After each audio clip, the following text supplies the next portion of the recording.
আবারও বঙ্গোপসাগরে নতুন করে একটি লঘুচাপ সৃষ্টি হয়েছে, যা উত্তর পশ্চিম দিকে অগ্রসর হয়ে মিয়ানমার বাংলাদেশ উপকূলের দিকে অগ্রসর হতে পারে।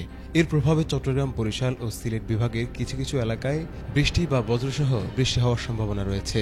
আগামী কয়েকদিনে দেশের দক্ষিণ পূর্বাঞ্চলে বৃষ্টির প্রবণতা বাড়লেও অন্যত্র আকাশ আংশিক মেঘলা থেকে শুষ্ক আবহাওয়া বজায় থাকতে পারে বলে জানিয়েছে আবহাওয়া অধিদপ্তর।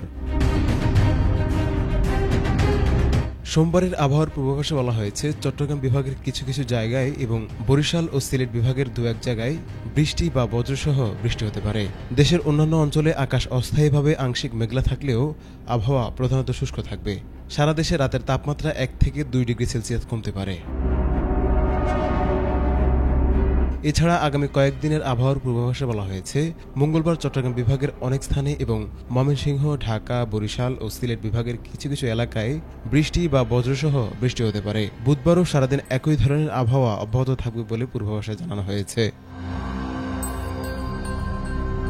বৃহস্পতিবারের আবহাওয়ার পূর্বাভাসে বলা হয়েছে, মঙ্গলবার ও বুধবারের তুলনায় এই দিনে বৃষ্টিপাতের পরিমাণ কমে আসতে পারে।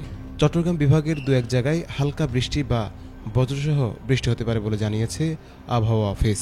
এছাড়া আগামী 5 দিনে সারা দেশের তাপমাত্রা কমে আসবে বলে জানিয়েছে আবহাওয়া অধিদপ্তর। Desk report, ATN Bangla.